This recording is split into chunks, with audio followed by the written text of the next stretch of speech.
Raider Nation, what's going on? It's Mitchell Renz, your host of the Raiders Report, and we got a really fun show on tap for each and every one of y'all today. We're going to get into the latest Raiders news and rumors today. We're going to talk about Dan Orlovsky. Fortunately, we have to discuss, the whole Fernando Mendoza, Ty Simpson debate, because I think I've ultimately discovered why Dan is pushing what he's pushing right now, saying that Ty Simpson is a better quarterback than Fernando Mendoza. So, again, we got to talk about that a little bit today. Got some draft news to discuss. Also, ESPN dropped a mock draft, and I kind of want to go through, just give you some of my thoughts and insights on what that mock looks like. But also today, obviously, we're going to be answering a lot of questions from each and every one of y'all. If you want to get up here on screen, hashtag Raiders, or you could super chat to skip the line. The other thing that we really got to do today, though, we have to get through our Raiders report round of 32 games. So today, all in all,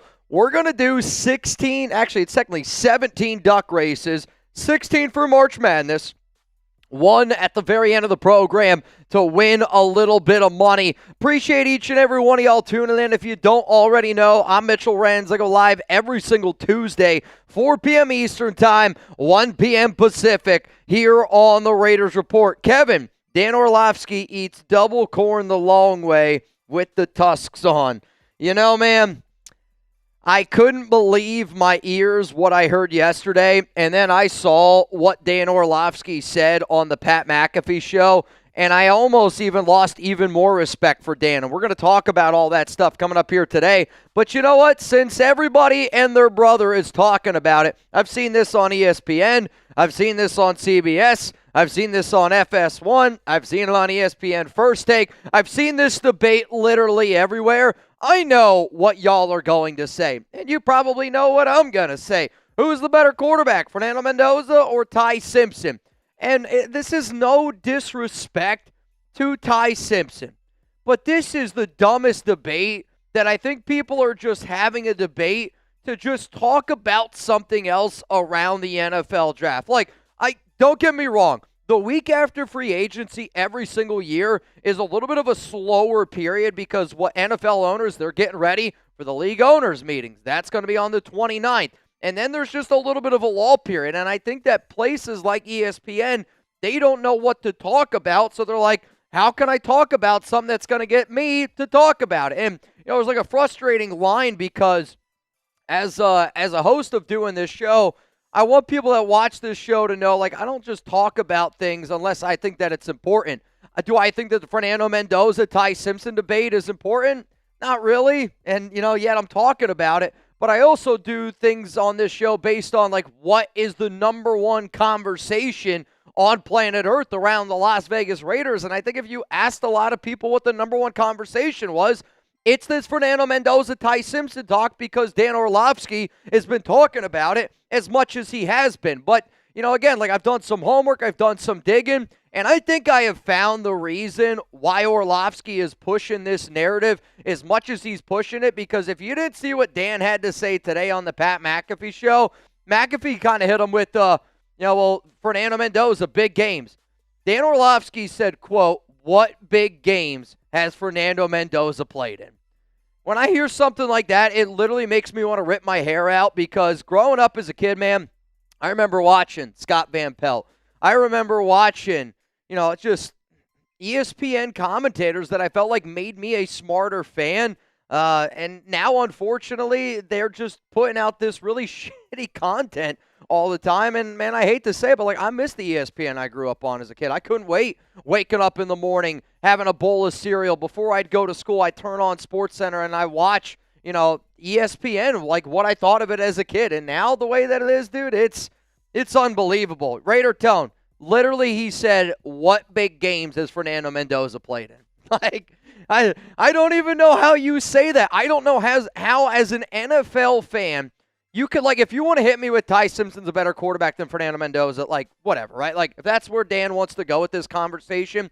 But then to say, Fernando Mendoza hasn't played in any big games, if that's your argument, then what big games has Ty Simpson played in? Because essentially, Dan, you're saying the SEC is more important, and those are bigger games than the national championship and then in the Big Ten championship. And then Dan goes, "Oh, well, Indiana was losing going into the fourth quarter against Ohio State in the Big Ten championship. Yeah, they were. And guess what happened? They still ended up getting a win. And if you were to look at the Ohio State roster on offense, on defense, and then you compare it to the Indiana roster, I mean, the Ohio State roster was clearly better. So, man, it's one of those things, dude.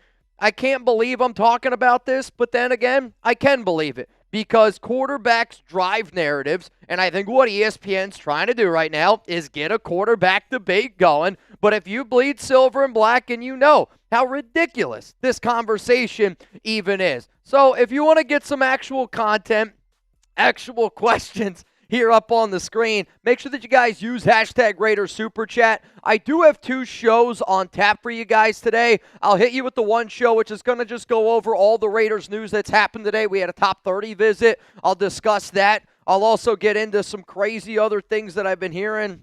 We got to talk about OBJ. What world and what planet am I living on today? And then a little bit later on the program, we'll kind of go through a little bit of an ESPN mock draft because I loved what I saw from Field Yates. And we're also going to do lots and lots and lots of duck races. So today you might be with me a little bit longer than what you typically are on a Tuesday. Let's go to True. Hey, Mitch. I don't know if you do this kind of thing, but any chance you can listen to my Autumn Wind remake? Love the show. Can I listen to it? Yeah, if you send it to me on social media. I can't play it on here, and the only reason why that I can't play it is music I will not show on here, and that's just because YouTube can be a real fickle mistress at times with music. I don't want to get a strike. I don't want to get in trouble. That's why we don't ever use certain music on this program. But if you send it to me on social media, here's the biggest thing, and I kind of feel bad at times for saying this. When I first started doing this show, if people DM'd me on Instagram, Twitter, I bet you 95% of the time I got right back to you in the first week. And it's kind of one of the cool parts, the program getting a little bit bigger now. If I see that you DM me, I will respond. But I am also not going to give you a half-ass response because then, I don't want people to think, oh, Mitch just looks at my message and then he moves on. But if I see it, I'll watch it. I'll listen to it. If I don't see it, I don't want people to get mad at me. Sometimes, it takes me 4 weeks to get through the amount of DMs sometimes that I get, which is, again, is a good thing for me, and I hope that you guys understand that. Today's deals are going to be very straightforward. If you want to get up on the screen, you're going to have to super chat in order to do so. If you want to get in our duck race, it's a $20 Venmo. If you're trying to bang, I saw Max Crosby tweet bang the other day. The amount of people that messaged me, that added me, that were like, bro, is Max on the show? Is Max talking about this? I think Max was just talking about March Madness and a big-time bucket that happened at that time. But if you're trying to bang, hey, man, you guys already know. I'm always down for a good bang. If you want to get in our duck race, scan that QR code at Mitchell Renz 365 is how you end up getting it in. Rebel, yo. Reb, dude, also, man, I've been following you on social media a little bit closer. I don't know, dude, have you seen him recently? He's lost so much weight. No, Reb, I don't know how many pounds you're up to, dude. You've lost so much weight. It's you look so good. You look so healthy. I'm so proud of you, dude. Bracket took a shit. Gonzaga and Gators going out. Yeah, I had Florida in my championship game. I don't know how far I took them in the chat sports bracket that I did because I didn't take them as far in that one. But my brackets right now are struggling a little bit. Now, I have Arizona and I have Duke. I have 2 brackets. I have Arizona as my winner in one of them, and then I have Duke in my winner in the other one. Chokes, you're what, last place in our chat sports one? Where am I? I haven't looked in a while. I can't be doing well. Though I feel like I'm ranked the highest out of everybody that has Duke winning it. So I feel like if Duke wins, I got a shot. I'm in number 9 spot. Yeah, dude, I'll tell you what, the Gonzaga game, the Gators game, though, 39th place, solid.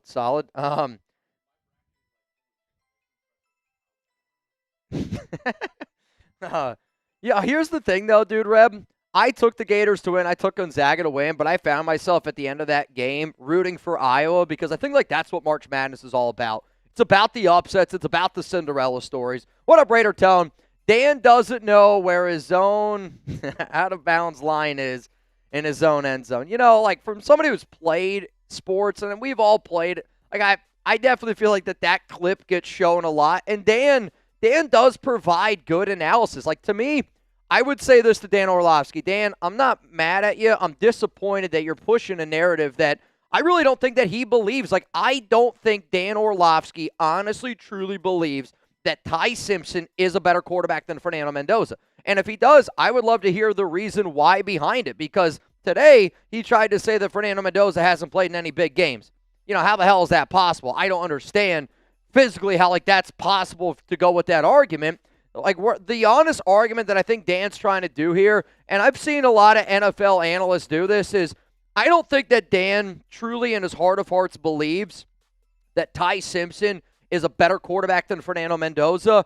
But what I think people are saying is, and I don't necessarily blame people for saying what I'm about to say, if Ty Simpson goes to a better football team and Fernando Mendoza's on the Las Vegas Raiders, if you look at recent track records, I think Dan is just trying to be like, I think he's saying, how can I put this the right way?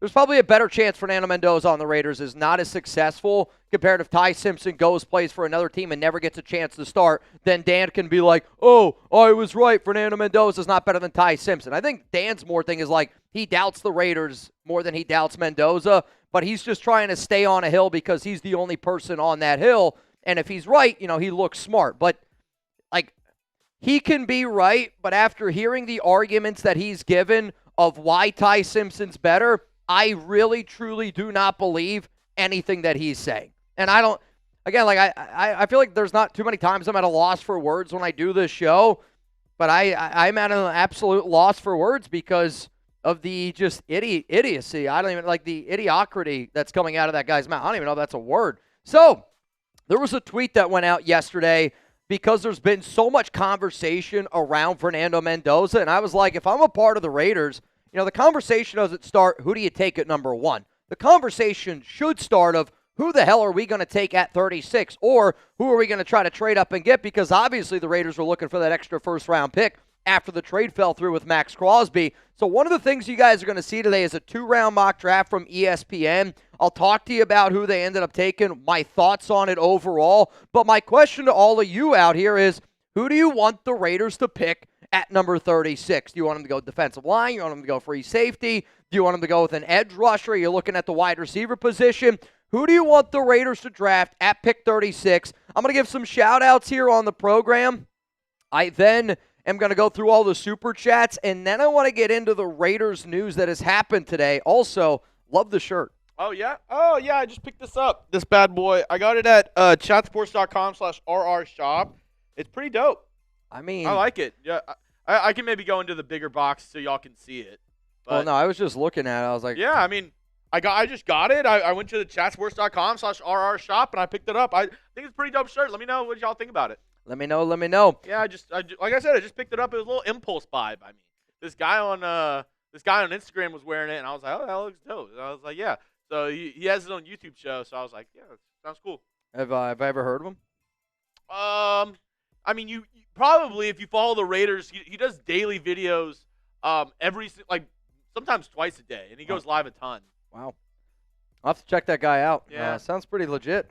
Dude, yeah, it's pretty good. If anybody wants to see Chugs be a model, go to chatsports.com/RRshop. It is maybe the top reason why you should go click on that link. Oh, yeah. Check out the hats. The hats, man. Somebody said, Sector said BPA, best player available at a need, which I don't mind that idea. I mean, if you're going to go best player available at need, that's defensive line, wide receiver, or free safety. That's just my personal opinion. I do see somebody say Omar Cooper Jr. I really don't think Omar is going to fall out of round 1, the more and more hype that there is around him. Though Kayden McDonald at 36 from Raider Realist, that would be a dream come true to me. Mine is on the way from Richard Black. Dude, Pop Toes. I am watching Invincible right now. Awesome show. Invincible? Invincible. It's on Prime. Okay. But it's basically it's an animated TV show about superheroes based on this comic book. Insane. It's like normal superhero show, but it's like 10 times gorier. Like they're like punching through people. It's crazy. Is it so? It's a lot like what was that other superhero show? The Boys. The Boys. But The Boys is like live action. The Boys is dope. I cannot wait until The Boys comes out. So is it like that though? Like kind of, but it's animated. Oh, animated. It's kind of like in the style of like the early 2000s, like Batman, Superman animated shows. Kind of looks like that, but interesting. It's dope. Interesting. Somebody said Jacob Rodriguez. I love the player that Jacob Rodriguez is, but I don't think that it makes a lot of sense to draft somebody at 36 that's not going to start because, I mean, he's not going to start over Quay Walker. He's not going to start over Nakobe Dean. So where exactly would you put him? Chugs, do Texans fans get mad when you wear this stuff?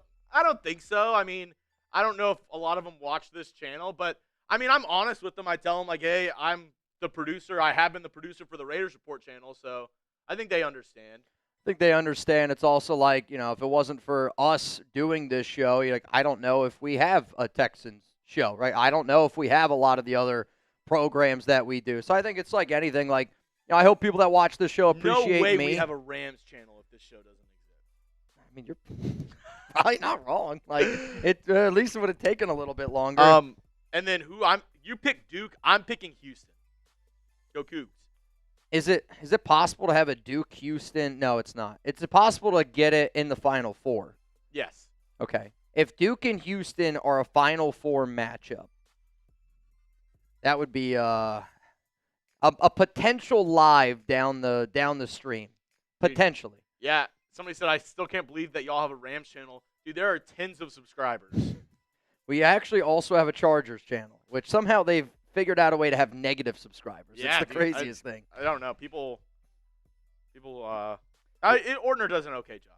No, Ordner's great. D'Angelo Pons would be an interesting pick. I mean, here's the thing, dude. I love D'Angelo Pons, but at 36, I just don't know what the fit is. Saw your recent vid. In my opinion, they need 2 more running backs at least. I really, really, really want Mike Washington Jr. from Arkansas, 6'1", 225. I mean, here's the thing, dude. I think he's a great running back. It's just where are you going to take him? Like, to me, you got to take him at probably 67. And this running back class is so weak that everybody in this class is going to basically be taken 1 round before they normally would. Like Mike Washington, I think he's a good 3rd-round running back. I think he gets taken in the 2nd. I mean, there's been a lot of buzz around him. I mean, you're going to look at the top 2 backs are probably Notre Dame guys, then Mike Washington. I haven't done as much homework on the running back class because – at least not the top guys like Kayden Black. I know the Raiders are like very high on Emmett Johnson, the running back out of Nebraska. Like those have been, I would say, the top 2 names that I've heard. Roman Hemby is another name that I know the Raiders are interested in. But like the Raiders, they're going to be looking at backs day 3. Yeah. And they're looking for that RB2. And it's not that Washington's not a good back. He's going to go a lot earlier. And I do agree with another Chugs. Sleeper that I've liked because I've been doing kind of the same, like kind of looking at the running backs. Texans need running back more than Raiders. Jamari Taylor, Virginia Tech. Is it Virginia Tech or Virginia? Virginia Tech. Is it Virginia Tech? Oh, no. Virginia. Virginia. I was going to say. Not Tech. Virginia. Yeah. Okay. I was like, I think he's Virginia. Jamari Taylor, nice. I've heard some good stuff about him at the Combine. Heard he's super fast. Is he not? Yeah. Okay. That's what I heard at the Combine. He was one of the guys that ran like the 4.3. Okay.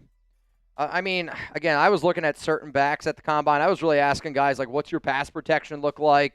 You know, because to me, like, that's what that RB2 has to be for the Raiders. He's got to be somebody that's not going to turn the ball over, can be good in pass protection, and just needs to be reliable. I mean, that's what you need for the Raiders in the RB2 with Clint Kubiak, a reliable guy. Shep, shout out to you, man. Caleb, helping reopen the Rialto Theater in Denison, Texas, and want to invite you and Alex and Raider Nation anytime y'all want. I'm sound man, and my band will play often. Do you know how close that is? Look it up right now. I don't know. Denison is a little bit of a drive. Okay. I was gonna say I've never heard of Denison. At first I thought this said Denton, Texas, which Denton wouldn't be too bad. Denison. If I have no idea how far this is. First off, though, dude, I really appreciate the invite. Alex and I, we always like to go watch live music. I mean, 90 minutes isn't too bad. I'll say this, I won't drive. But if Alex is down to drive 90 minutes, shit, dude, it probably won't happen if just being God honest with you, like, probably May, June, and July is when I would probably make a trip like that. I do think, though, that is... Is there like a winery or a vineyard anywhere nearby?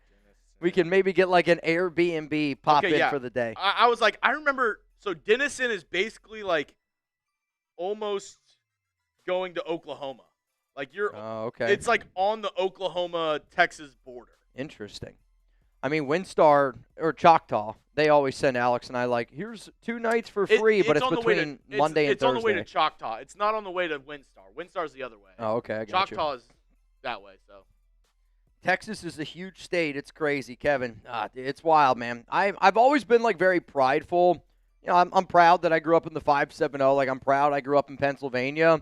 Texas, like, proud is totally different. Like, Alex, like, when you hear somebody's like from Texas, the way that they talk about it is the way like I would say like I'm an American. Like, I'm proud to be an American. And I'm proud to be a Texan. You hear it all the time. At least I know I'm free. All right, y'all, let's get into the Raiders news and some rumors that have happened today around the National Football League. Go home, Marshall. After this, we will then get into our round of 32 games here for the Raiders report. We got to get through, I think in total it's 16 March Madness duck races today. I believe that's the number, 16. I think that math ends up checking out. Round of 32, 16. I think it makes sense. I really do. Rebel, it's near North Texas College. Okay. I mean, I'll do my best to see what I can do, but, you know, man, you're supporting me. If I have the opportunity to go out and show up, I promise you this, I will do my best. But from somebody who doesn't like to drive, and I'm not a driver, I also only have one vehicle. So if Alex is using it, I don't get to use it. But appreciate it, dude. I really, really do appreciate it. So coming up here, we're going to get into the NFL news and Raiders news that happened today and just some other stuff that's going to go down. As soon as that's done, we're going to get into a round of 32 races. Reminder, if anybody out there wants to get in our duck race today, it is a $20 Venmo at Mitchell Renz 365, and I just saw one person decided to get it in. Mark Gallagher, who's going to join Mark. Don't let Mark be the only duck in the pond, because then, I don't know. Because then I'm going to have to race Mark one-on-one. If Mark's the only person in this duck race, Mark, you, me, one-on-one, winner take all. 3, 2, 1, let's get into the latest Raiders news right now.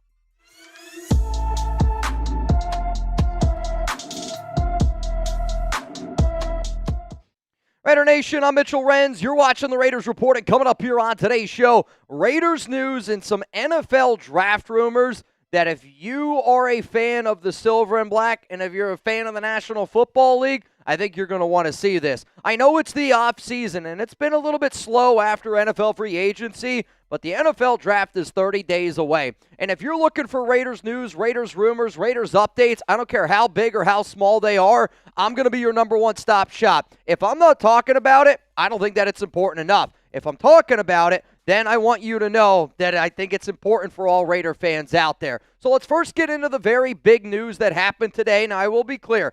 I am recording this video on Tuesday, March 24th, when I am live. And the Raiders had a top 30 visit, which I'll tell you this right now, out of all the top 30 visits that the Raiders have had, this is the one that excites me the most.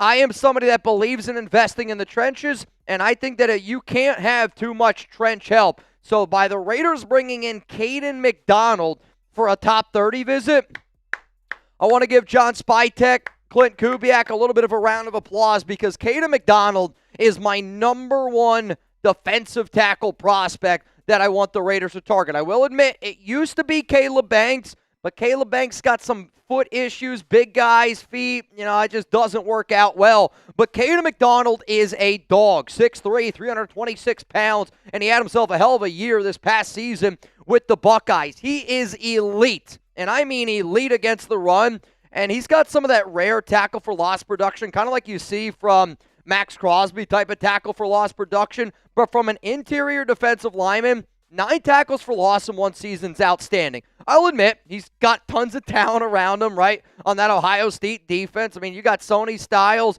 the amount of talent from top to bottom, Arvell Reese. I mean, those two guys playing close to Kayden McDonald. It's going to help him out. But he's thick, and I need a big boy on the interior that's thick. He's got really good lateral quickness, which I think helps him a lot. Sheds some of those blocks, eats up double teams, makes players around him better. For a Raiders in a 3-4 front, if you put Kayden McDonald at your nose, he's also probably good enough to be able to line up he's good enough, I think, to line up at 1 or 3 technique, however you're going to use them. But when you add a player like that, his job is how can I make everybody else around me better? And Kayden McDonald would absolutely do that. So here are the Raiders' top 30 visits. If you've been looking for a Raiders' top 30 visit tracker, this would be the most up-to-date one that I have, and this is based on what has been confirmed to me. I'm not saying that there hasn't been other people that have had visits, and you're going to see combine visits, you're going to see virtual meetings, but in terms of Raiders' top 30 visits, you're only allowed 30 of them. Here are the 5 players that I know for a fact have been confirmed for the Las Vegas Raiders. Let's go to some more news and rumors, and part of this show is going to be I'm going to talk about news that is newsworthy as a fan.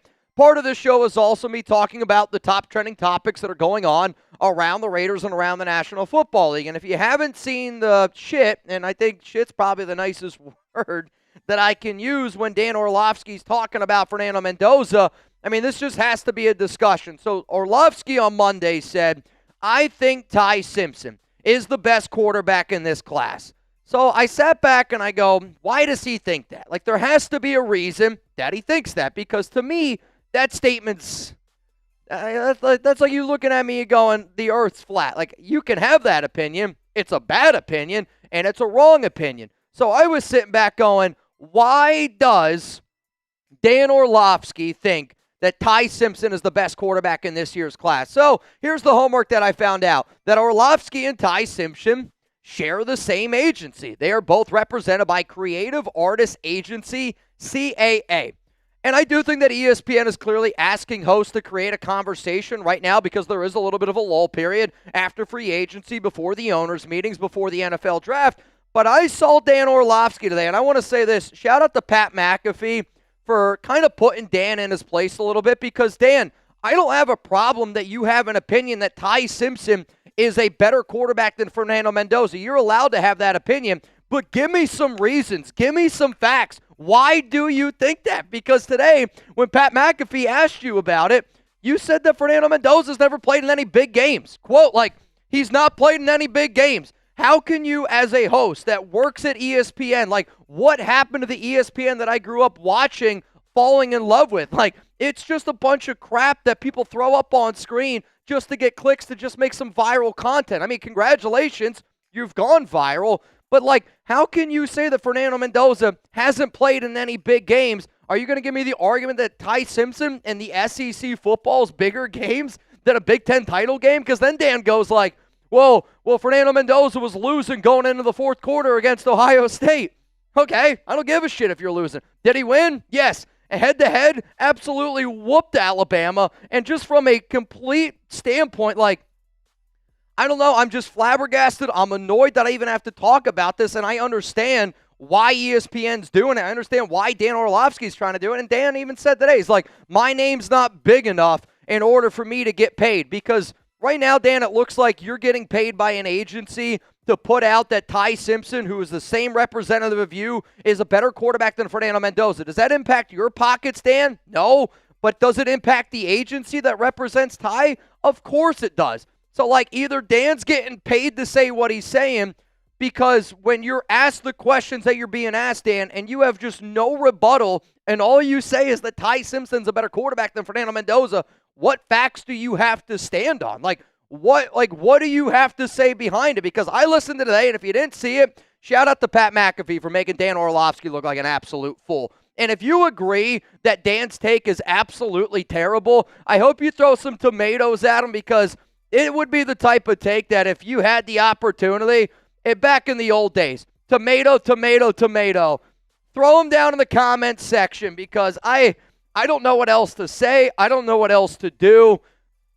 And there's not too many times that I do this show where I'm at a loss for words, but I just feel like having this conversation stupid, because I feel like the conversation that I'm having is a conversation with a 3-year-old, and I'm saying, well, it's because I told you so. And they're going, why? Why, Dan? Why is Ty Simpson better than Fernando Mendoza? You can't give me a reason. Nobody can give me reasons out there. And if you're going to say that he hasn't played in any big games, then that just tells me you're pushing a narrative that you personally, Dan, don't even flip and believe. Let's keep it moving here with these kind of outlandish takes from ESPN. And, this is how I know what ESPN's game is. And I'm not, don't get me wrong. I understand the game of making content. I want to be clear, though. I don't do clickbait content. Why? I don't need to look for clicks. We're going to get clicks no matter what. I know that because I know real Raider fans that watch this show know that the content we provide is legit. But I'm also going to give my opinion when I see dumb shit out there. And I saw Chris Canty say that the Raiders should entertain the idea of trading away a number 1 pick. Why on God's earth all of a sudden, when there's nothing going on around the NFL,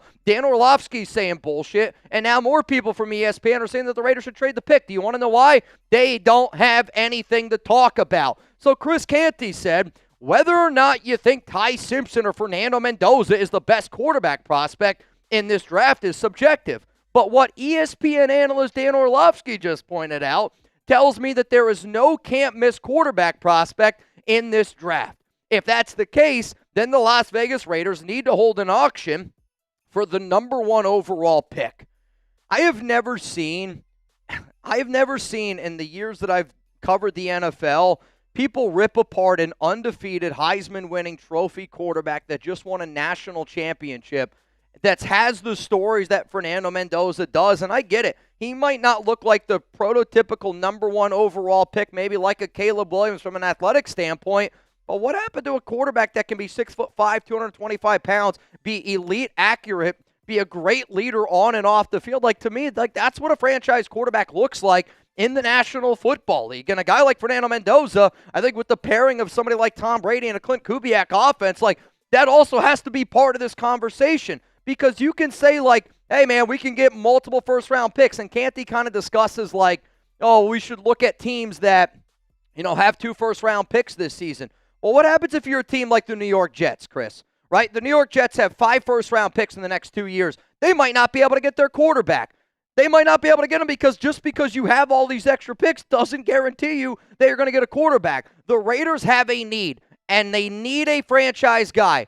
If you're saying hold an auction and trade it away, well, then who's going to play quarterback for the Las Vegas Raiders? I mean, I love Aiden O'Connell, but at this point, we don't have enough money probably to go out and get a Kirk Cousins. You're going to start Joe Flacco for the entire year? That doesn't inspire any confidence. It's just for an organization that's done the let's move on from Derek Carr, Jimmy Garoppolo, Gardner Minshew, Geno Smith train. I'm done with that. I don't want to deal with that, and fans don't want to deal with that anymore. You got the number 1 overall pick sitting front stage right in front of you, and I think he's the perfect guy for the Raiders. So when I hear Dan Orlovsky saying bullshit, and then I hear Chris Canty saying it, it just makes me go back to what happened to the ESPN man that I grew up watching? It's sad, it's frustrating, but that's where we are at in today's day and age with ESPN in First Take.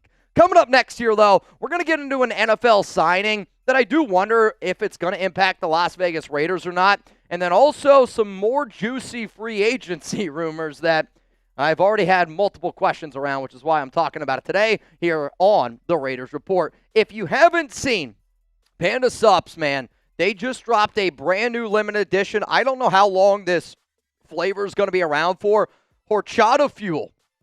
I have had all different types of Panda Sups protein. In fact, I just got the s'mores, I got the brownie, and I got the caramel ice cream with some cookie inclusions, the Biscoff. But anytime that they drop a protein, I always got to try to get my hands on it. And don't get me wrong, I talk about BCAAs, I talk about a lot of stuff. What I really want to focus on today is the protein, because you get 30 grams of protein per scoop. For anybody that works out, for anybody that looks for protein out there, 30 grams of protein in one scoop is very high quality. Then, it's like 140, 150, 160 calories. I think it all tastes awesome. But then even on top of that, the multi-phase protein. So I've been working out for a few years. There's whey protein, and then there's casein protein. Casein protein kind of is better for if you're trying to skip a meal or you're trying to get some protein in you and you want that to be long lasting, 3 to 4 hours. You take whey protein after workout, it's to help out your muscles instantly. But to me, I've been using Panda Sups, and man, I don't even know, 5-6 years at this point. I'm somebody that likes to have a good time on this show, but I'm also somebody that's got a sweet tooth that also wants to try to look my best.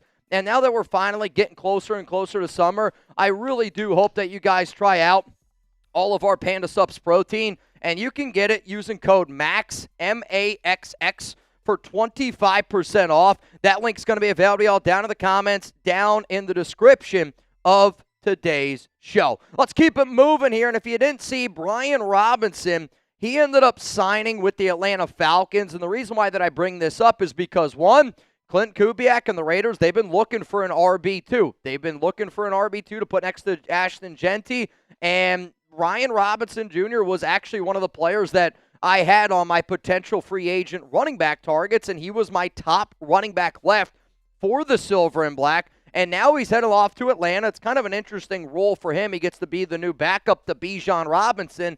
I mean, they got B-Rob, double B-Rob squared over there in Atlanta. But now the Raiders running back room, and again, when I say now, nothing has changed really this offseason. We're still looking for that RB2.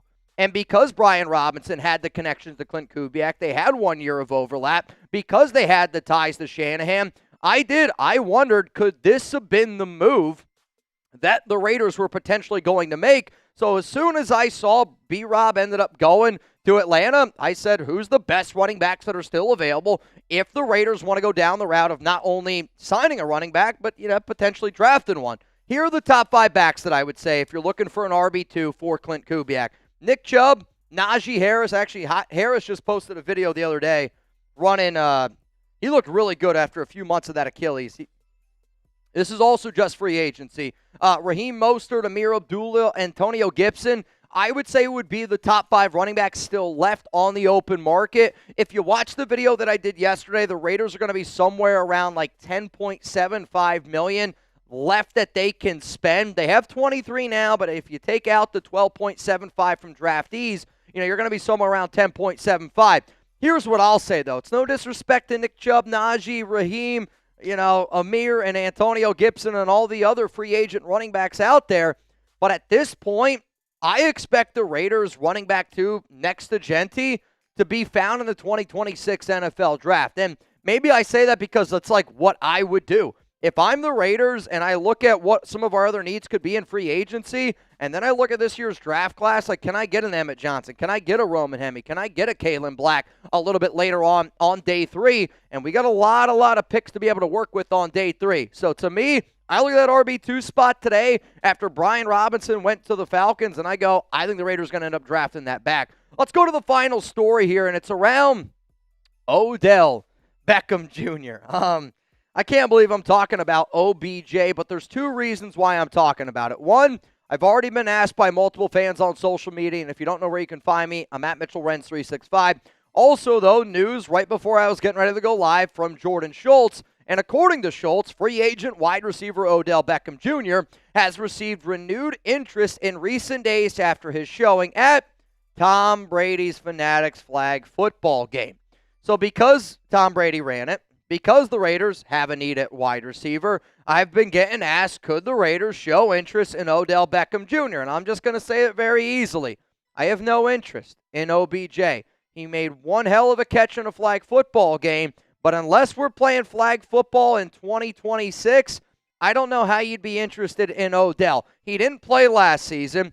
He was not any good in 2024, and I do feel bad for him because he was on a tear in 2021, especially at the end of that year. And if y'all remember, he was with the Rams. He helped them get to the Super Bowl. He freaking tore his ACL in that game, missed all of 2022. And he's just had so many knee injuries that he's just not the Odell Beckham Jr.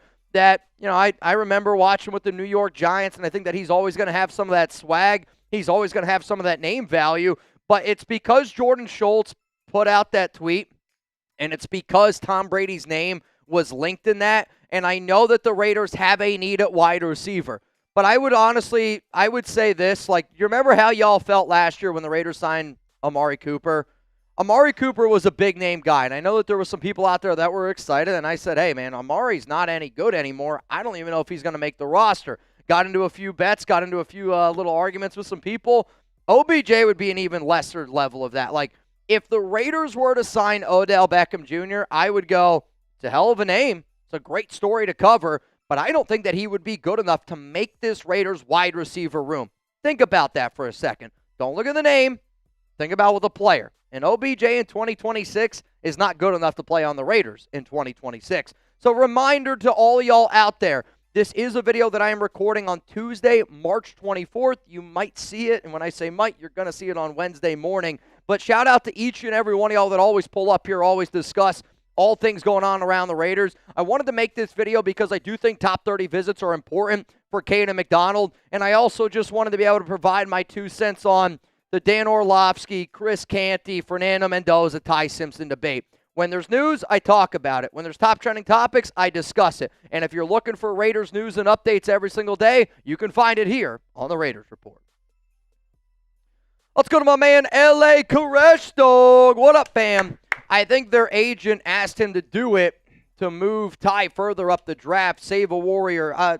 First off, if you guys don't know, go to saveawarrior.org/donate. Tell them that Father Tom sent you. And Gunny, I agree with you, dude. Like, you know, he was asked today, Dan was asked today by McAfee, and it was essentially like, you know, I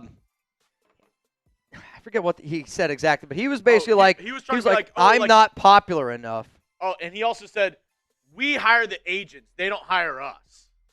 Which he's not wrong, but also as an agency, they're helping him get certain gigs. They're helping him get certain things. And if that agency says, hey, Dan, I need you to do this to help out my client, I mean, that's what it sounds like to me. And, again, I don't know all the ins and outs, and I'm not saying that that's what happened, but Dan Orlovsky saying that Ty Simpson's a better quarterback than Fernando Mendoza is fishy to me, and it smells fishy based on the answers that he's provided.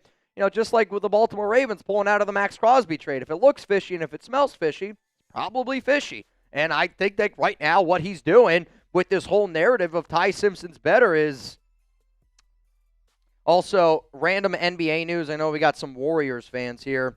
Golden State Warriors guard Moses Moody has been diagnosed with a torn patellar tendon in his left knee.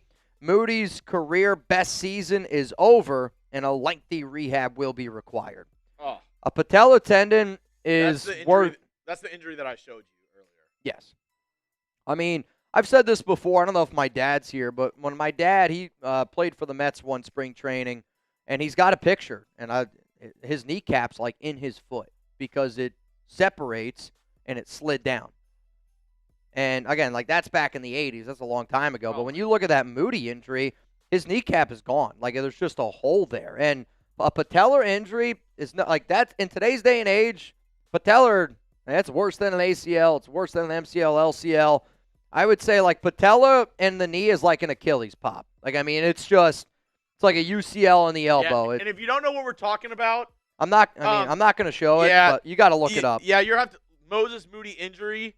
If you're not good with injuries, if you get a little bit queasy, I mean, it's for somebody that's had some knee issues. It was tough to watch, man, because you felt bad. I mean, I can't even imagine. That injury is just.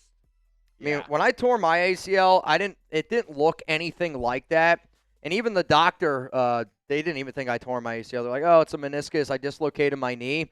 When you see that and you're looking down. Fear and terror has to go on a whole nother level. I mean, his kneecap was gone.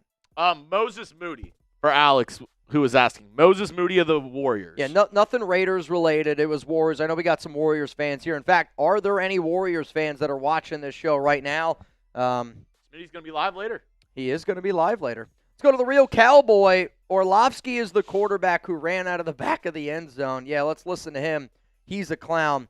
See, I'll say this. I think just because, like, I never played in the NFL, right? Never played football, quite frankly. Doesn't mean that I can't talk and analyze football. I think the most glaring thing, though, about Orlovsky was he said, maybe it was last year or the year before, he was like, oh, well, I'm not better than Aaron Rodgers, so I can't talk about, like, Orlovsky, you're not better than anybody in the NFL. Correct. So if that's the case, nobody can talk about any of these guys. And that's, like, I don't like the argument, first off, of, you got to play a sport in order to talk about it. I think that's dumb because I know way more about football than I do baseball, and I played baseball for 18 years of my life. But then also, like, I hear you. Like, he ran out of the back of the end zone. It's an easy thing to point at. But I think running out of the back of the end zone in a big-time game is a lot easier to do than you as a host. Like, me as the Raiders Report host, I don't think that I would ever show up on a show and you're going to throw a curveball at me and I'm going to give you some bullshit answer. Like, I honestly think you give me a time, you give me a day, I'm going to show up and I'm going to give you high-quality Raiders analysis. Now, for Dan, his thing is draft. And if he's talking Ty Simpson, he's talking Fernando Mendoza, if he gets asked to join the Pat McAfee show to talk about Ty Simpson and Fernando Mendoza, if that's me, I'm making sure my I's are dotted, my T's are crossed, and I know everything that I want to say because I know what the argument's going to be. So to show up and be as unprepared as what he was, I think when you're that unprepared, it's like you don't even believe what you're saying. And that's the only way that I can put it. And I feel weird as a man talking about another man as much as I am right now that's not Raiders related, kind of. But, like, again, I've never met Dan. I know you had a run-in with Dan one time. It was at Radio Row. Nothing. I'm just like, you've met him. Yeah, I mean, I've never met Dan, so when I see a bullshit take, like, I'm going to call it a bullshit take. Not to throw this guy's name under the bus either. The person who I don't despise him, I despise his take sometimes, is Chris Sims. He is the biggest pick-me guy of, I want to be so different. Look at me. Like, I don't know if he's put out his quarterback rankings yet. I guarantee there's a 50-50 shot that he has Ty Simpson above Fernando Mendoza. Because he's the guy who is like, oh, I just want to be so against the status quo. Like, I remember the Texans draft in 2023. He ranked Will Anderson Jr. as the 5th best pass rusher. You know who he had as the top pass rusher in that class? And he was in a tier of his own. He did tiers. You know who the top one in that draft class was? Hold your ears. Tyree Wilson. Yeah. He had Tyree Wilson as head and shoulders the best edge rusher in that class. And I get it. Like, sometimes it pays to be different because you're going to get conversations around you. You're going to get, like, people to get eyeballs. And if you're right, you look like the smartest guy there. Or, you know, you put Kellen Mond as a better quarterback than Jalen Hurts, right? Like, yeah. And I will never do this show, and I will never just say things to, I don't know, get crazy clicks. For me, if I'm going to talk about a topic that's crazy to me, I'm going to give you my opinion, even if that's crazy. And I don't know, man. It's seeing all this Fernando Mendoza talk. I think all of us deep down knew it was going to happen because we did. I feel like any Raiders fan that I've talked to is like, oh, we knew it was going to come. We knew that the conversations of why the Raiders shouldn't take Fernando Mendoza number one, they're going to start popping up left and right, and they are. And the reason why is there's not a lot going on in the NFL, so they're going, what can I talk about? Raider haters. Hey, man. Raider haters. Of course, it switched right at the last second. No, you're good. You're good.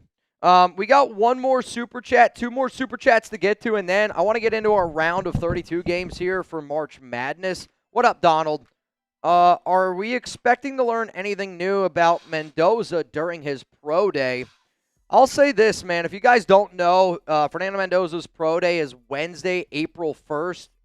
Little April Fool's Day. Here's the thing, though. I'm gonna try to go live that day, and I'm gonna try to get where I can watch Fernando Mendoza's pro day, and that way can just kind of see what happens in real time.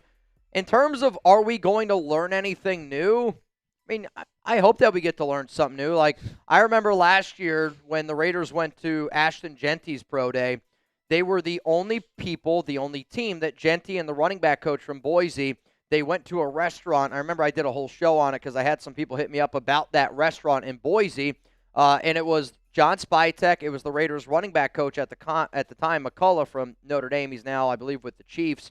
And those two, like, they met with Ashton Genty. They met with the coach, and that was a really great meeting. Here's the thing. If you're the Raiders, I don't really think anything should happen at the pro day outside of a really severe Mendoza injury that should change your opinion at all on Fernando Mendoza. Like, I know what Fernando is. I know who Mendoza is. I know that he's a winner, and that's a guy that I want to be a part of. Like there's, whatever he does at his pro day, cool, awesome, cherry on top. But, like, I'm not going to say that's more important than what he did in the college football playoffs. Like, I'm not going to do that, right? To me, like, that's the only thing. Like, Dan Orlovsky saying what I see on tape in terms of pro days is more important than national championship. Like, that's an idiotic thing to think. So are we going to learn anything new? I honestly hope so. I want to learn as much as I possibly can about Fernando Mendoza. In terms of, if you hear people going, oh, it's a bad pro day, we got to switch, that's dumb. Like, your opinion on Fernando, if you want the Raiders to draft Mendoza today, unless a severe injury happens or I don't even know what could possibly happen, Mendoza's going to be the pick. I think Tucker gets traded, and Besh will be a sneaky 1,000-yard wide receiver next season. Sims loves Mendoza, but Sims has a great wide receiver analysis. Yes, Sims' edge is whack. Again, there's certain people in this industry that I follow. There's other people that I just really choose not to. And then I think ever since Chris Sims got a little bit more involved with pro football talk, I don't pay attention to those guys. I don't think that Trey Tucker is going to end up getting traded. And I think even if he did, Jack Besh wouldn't be the 1,000-yard receiver. I think Jalen Naylor would be the more of the guy that's got a better chance to do that. But 1,000 yards from Jack Besh is, I would say if he got 1,000 yards, I would compare it to the Hunter Renfrow season where Renfrow went over 1,000, and it was not so much like, don't get me wrong, Renfrow was a wide receiver I'll always love and I'll always appreciate. But the big reason why Renfrow went over 1,000 yards that season, unfortunately, the whole Henry Ruggs situation happened, but he was forced into a much larger role than what was anticipated. I think if Jack Besh, Jalen Naylor were to get anywhere close to that type of year, it's because something happened to Brock Bowers, something happened to Ashton Genty, something else had to have happened. It's not just Trey Tucker gets traded Jack Besh. Because I would say right now, the Raiders are going to draft a wide receiver. There's going to be another receiver added to this roster. I would say probably via draft, could be via free agency, that's going to be the top guy. Where I think Besh is going to be wide receiver 4. I think he's going to be 4. Trey Tucker, if he gets traded, will be near the deadline, if it ends up happening. We mixed it up. Yeah, we did different races. Do you remember the Greyhound that we did last year? But we couldn't find that one. Yeah, we couldn't find it. All right, cool. Again, I'll have to check out some of Chris Sims' stuff, but to me, overall, I like Jack Besh. He's a good receiver, but I don't see him getting anywhere close to 1,000 yards. I would say, if you ask me right now, what's Jack Besh's ceiling this season, I would say 700 yards is the ceiling. I would say floor is probably 300, and I project him somewhere around 450 receiving yards this upcoming year. Yep, 30 seconds. All right, y'all, so here's what's going to happen. We are about to go through some of our Raiders Report March Madness races, and then I got another segment on tap for all of y'all. We got 531 people here in the building right now. If you haven't already hit that like button, please, please, please make sure you do so. If you didn't see our last Friday show, it's maybe for the best. I was unbelievably banged up on that episode, and we're going to have another Friday happy hour this upcoming week. But here is the Las Vegas region. So the games that we're going to go through today are the round of 32 games, and we're just going to try to go through these a little bit quicker. So we're going to got Desi Turner, Lewis A., and then followed up by Brandon Espinosa, Eric Hatton. If you're wondering, Mitch, why are you doing this? Well, March Madness is going on right now. I like to do different things with my audience, and the winner of March Madness goes home with $1,600. So if you want to try to win $1,600 next season, try to get in our race. I did not expect the somersault. Have we ever done this? I'll say this. I was going to say, Lewis hasn't done a single somersault yet. Let me know who you got. Type D for Desi. L for Lewis A. Let me know down below. Yoda said, oh, they're so adorable. Oh, man. Desi, is he going to hang on to the 16th seed? No! Lewis! What a comeback from behind. I mean, doing something over there. Lewis A. ends up getting the win. Congratulations, man. Congratulations to Lewis A. If anybody sees this and you're like, all right, that's kind of cool, we are going to do a duck race today. There's going to be a lot more people in it, I hope. $20 Venmo, Mitchell Renz 365. If you thought the Panda racing was cool and you want to do that just on a little bit of a larger scale, if you get in our duck race, you are going to be able to do that. L.A. Koresh Dog, you in. Think of it as a 50-50 raffle. And right now, I got Mark Gallagher LA Crash Dog in the race as it stands right now. So Lewis A., the 9 seed, survives and advances to the Sweet 16 of the Las Vegas region. And Lewis A. is going to take on the winner of Brandon Espinosa and Eric Hatton. And the dogs, well, the dogs are barking. 3, 2, 1, and here we go. Eric Hatton, the 13, Brandon Espinosa, the 12 seed. Who you guys got? Give me an E for Eric. Give me a B for Brandon.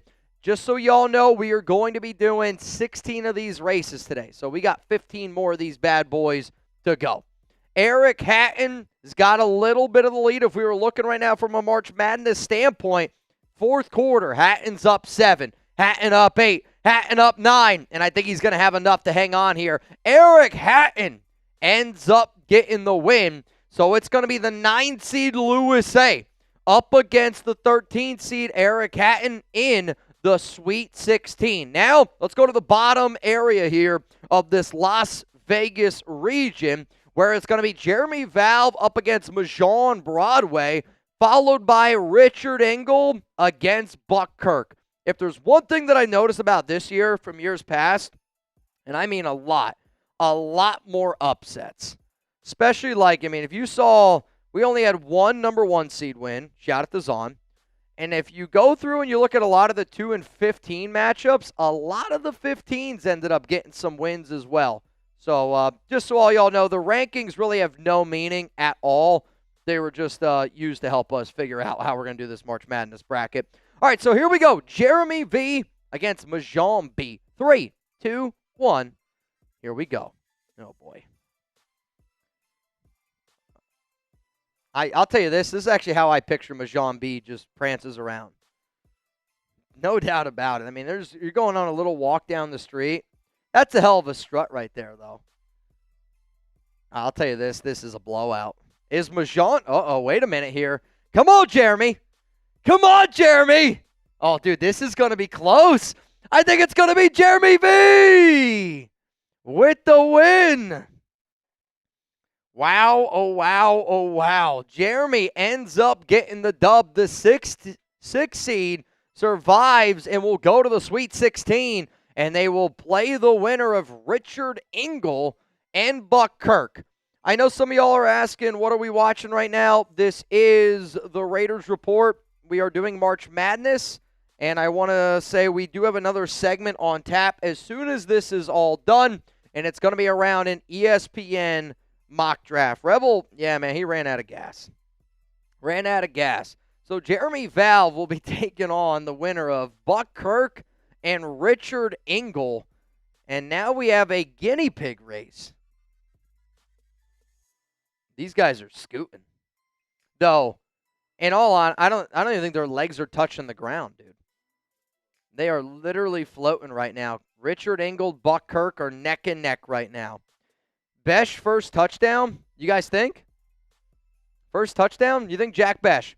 Out of all the receivers, Trey Tucker, Jalen Naylor, Jack Besh, who do you think scores the first touchdown? Buck Kirk, the 15th seed, running away with it. What a win. Buck Kirk, the 15th seed. So far, the highest seed in the Sweet 16. So that means Jeremy Valve, the 6th seed, will be going up against the 15th seed Buck Kirk, who previously took down Rebel Montana. Now, let's head on over to the Los Angeles region, where we got the 16th seed Peyton Jaquith up against Joe Guy, and the winner of that matchup is going to be going on probably my favorite matchup of the day, though Husker Raiders name spelled not quite right, against Darth Fatass. Sorry, that was Lopez. I'm not throwing him under the bus here, but Lopez and I, we had some drinks a-flowing on Friday, and it got a little bit murky out there. Shout out to some of the Raiders Report guys that said, Mitch, I think your live stream's still on. Peyton J up against Joe G. 3, 2, 1. Let's get it going. So the way that the brackets are set up, it's Las Vegas, Los Angeles, Oakland, and then Brockton. We're going to go through Las Vegas, Los Angeles. Then we're going to get into that other segment, and then I'll finish off the show with the final 2 rounds. Peyton Jaquith. See, this is what happened in the last Panda race. and the top one ended up getting the win. But I think Peyton, the 16th seed, going to the Sweet 16, maybe the first time ever. Peyton Jaquith with the win. Let's go, man. Husker Raider said it's close enough. All right, so now we got Husker Raider, who's here down in the comments section, going to be going up against Darth Fatass. I mean, these are two very high-level, high-profile Raiders Report watchers here. So I love when we get matchups like this. This is going to be elite. Who do y'all got? Give me a D for Darth, or give me an H for Husker Raider. Lil Randy. Oh, you guys are still talking about the foul? We got a Nuggets debate in the chat right now. Darth against Husker. I mean, this literally looks like the Lion King. I mean, one's definitely Scar. The other one's Mufasa. 3, 2, 1. Here we go. Ooh, Darth. I was going to say Darth was going for it. Darth, you good, bro? I'm worried about you. Husker Raider is just strolling right now. I mean, he hadn't even broken a sweat. What I don't like is why do they go so far behind where you can't even see the names on screen? There's all this green grass. So much. Oh, Husker from the back. Let's go. Sorry, Darth. And Darth ends up going down. Husker Raider going to the Sweet 16. Congratulations to Husker. He's going to be going up against a 16th seed, Peyton Jaquith, in the Sweet 16.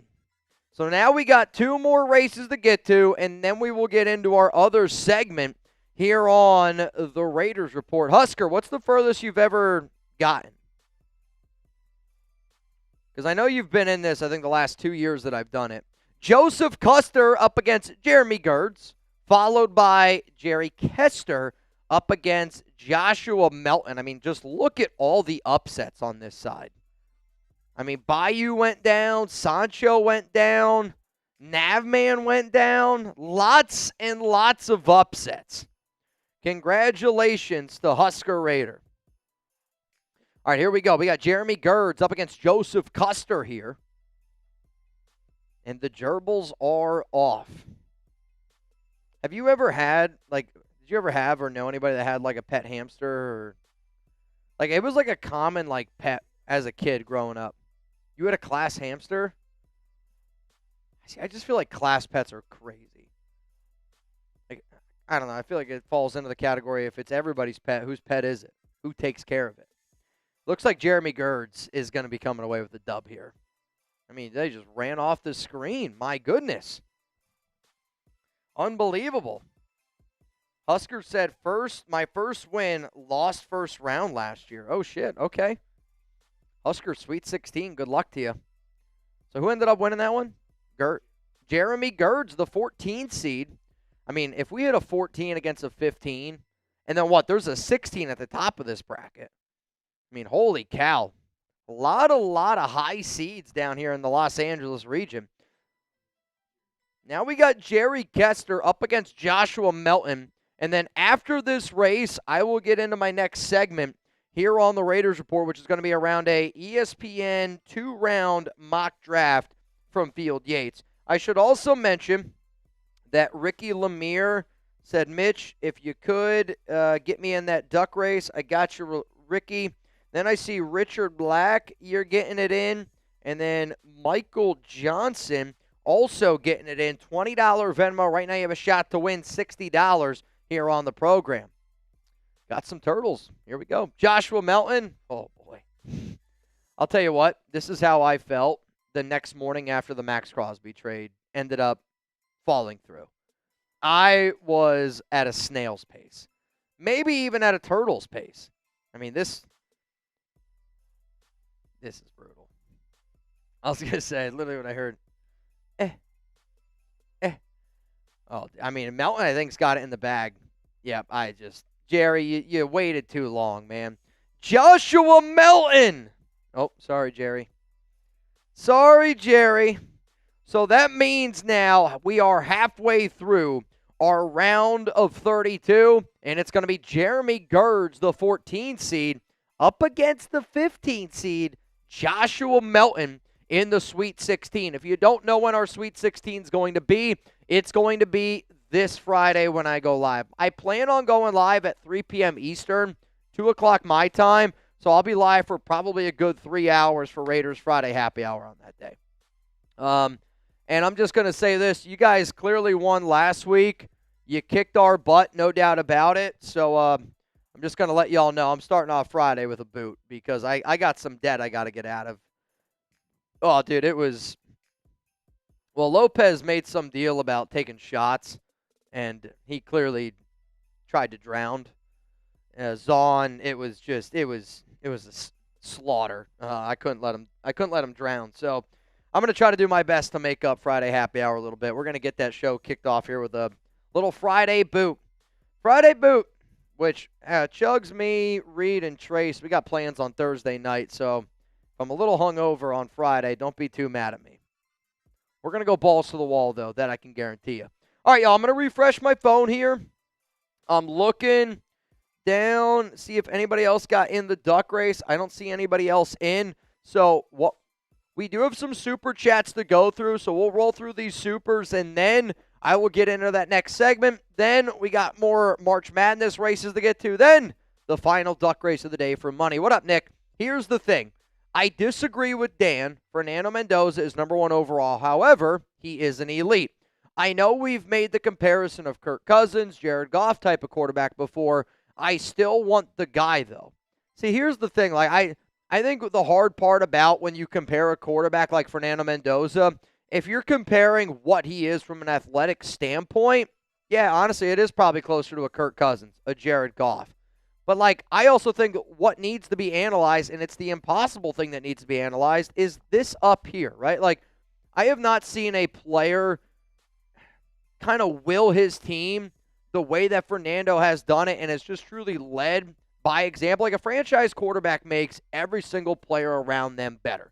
And you give confidence in your team, top to bottom, offense, defense, special teams. And, like, I guess if we're saying he isn't elite, he's not elite maybe from an arm strength, a ability to run. But why can't a quarterback be elite up here? Like, shit, man, I think I'd rather take a quarterback that's got elite processing ability, a quarterback that sees the field clearly, that you can't outsmart him. Like, again, like we're talking about Tom Brady, Peyton Manning. I mean, those guys like I grew up watching that. They weren't elite athletic quarterbacks, but they were elite QBs. So I don't like the Fernando Mendoza is an elite.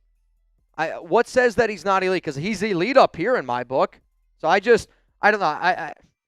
We're poking holes in a guy's game, and I get that that's part of the game. I totally understand it. But I also think that Fernando Mendoza is a winner, and there are certain things that can't be taught. I've also played sports at a very high level, obviously not at the NFL level, but I've played with guys that, like, you watch them in practice, and you're like, that guy's unbelievable. And then it gets to the game time, and then they shrink.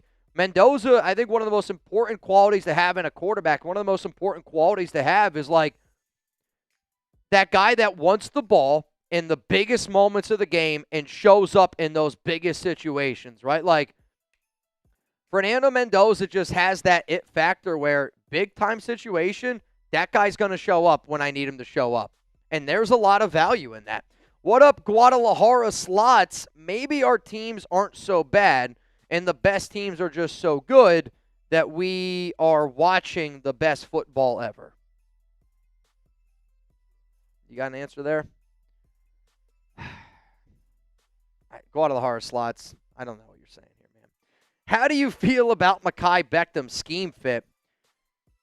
Jeremy, I don't know if you heard him in the background. He just went, and that's how I feel about Mekhi Becton, because there is a part of me that would wonder, could we bring in Mekhi?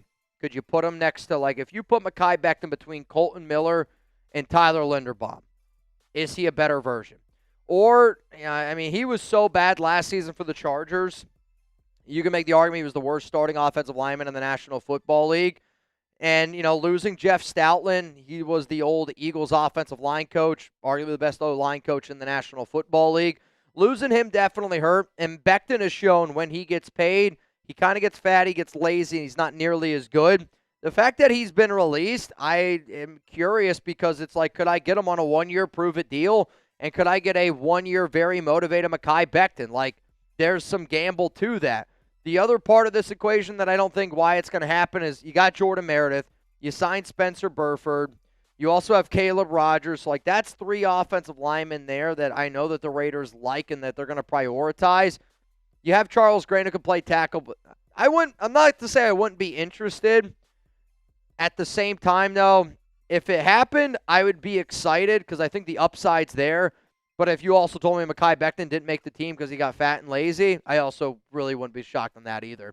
Husker, what's going on, my man? Go Big Red, F Iowa. We have better corn as always, horns down. I mean, Husker, obviously Nebraska fan. I was talking to we actually have another big-time Nebraska fan here. He just started working at the company a few months ago. His name's Searle. And he was telling me a lot about, Nebraska. And I know, like, the rivalry for Nebraska and Iowa is gigantic. Are you, like, how nervous are you about this Nebraska-Iowa game? I mean, they just got a big-time dub over Florida. You got a little bit of momentum. I think is Illinois in that bracket as well? Because I know Illinois and Nebraska, Iowa, like, that's all a gigantic rival. Like, that's a gigantic Midwest rivalry that people probably don't know too much about. No prove-it deals from Malachi?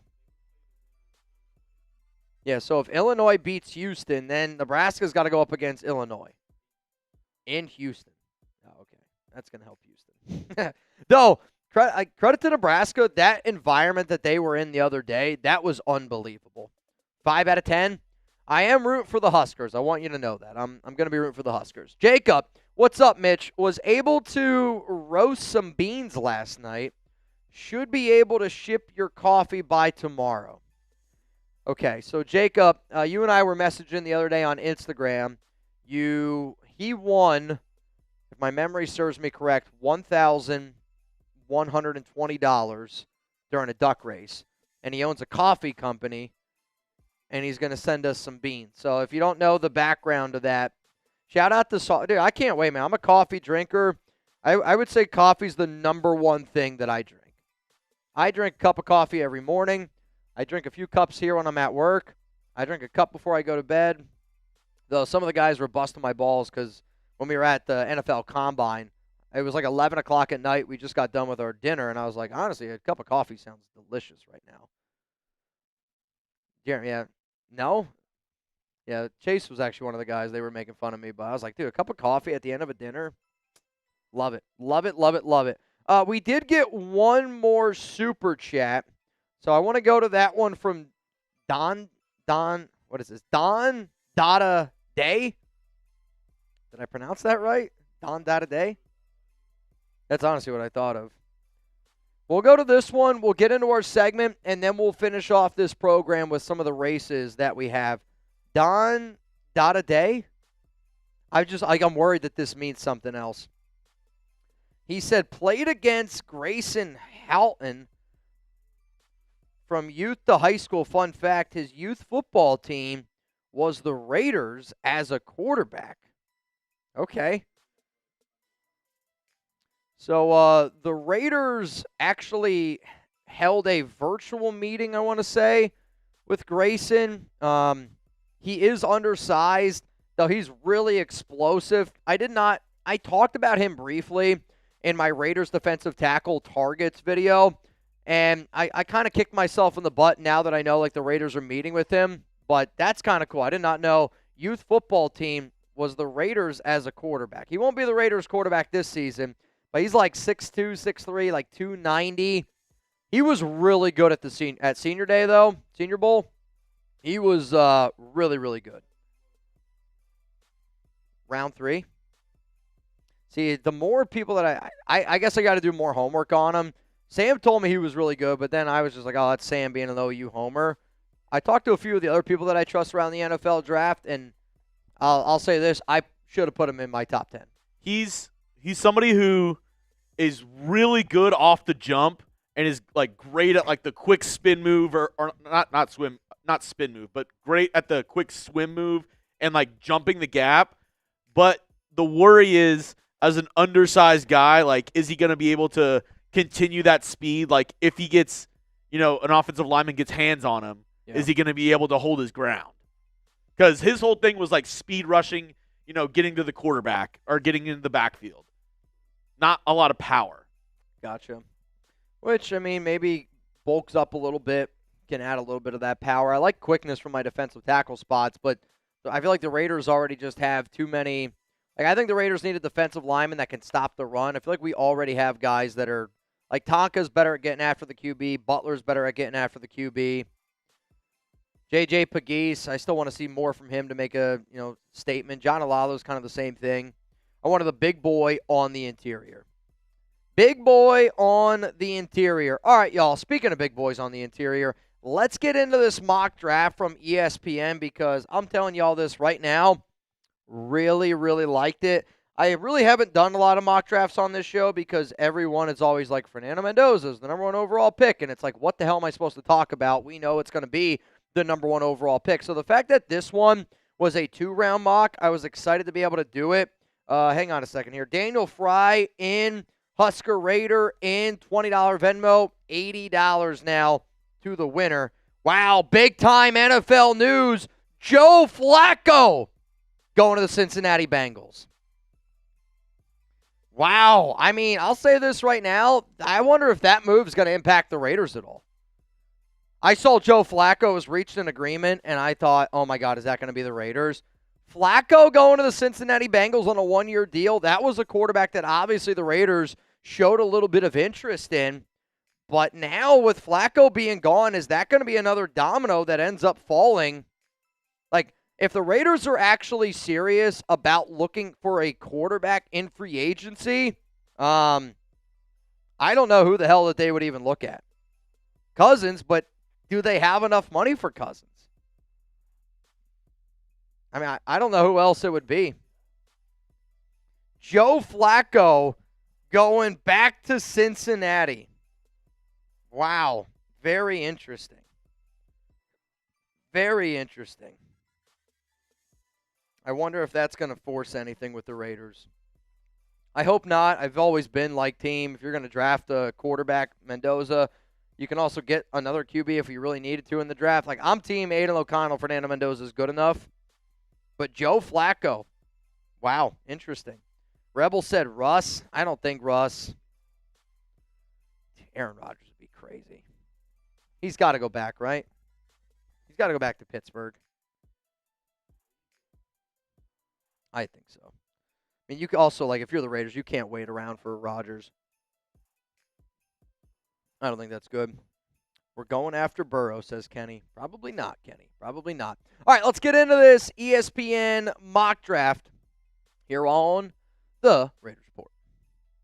Coming up today here on the Raiders Report, ESPN's Field Yates dropped a 2-round mock draft. What's going to happen here is I'm going to roll through this mock, and first thing that I saw when I originally did this was, man, oh, man. When y'all see who the Raiders end up picking at number 36, you're going to love it. Because, I mean this, the way that this mock ends up unfolding for the Raiders, I think it would be perfect. And that's why you're going to see the title on this video.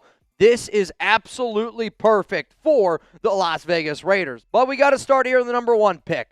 The number 1 pick in Field Yates mock, Fernando Mendoza going number 1 overall to the Las Vegas Raiders. So now what we're going to do is we're going to roll through picks from 2 all the way to 35. That way you have a little bit of an understanding of who was available for the Raiders at pick 36. In terms of why Yates decided to go this route, number 1 reason, I was told he didn't talk to Dan Orlovsky, so that was good. The second reason, the draft starts at number 2.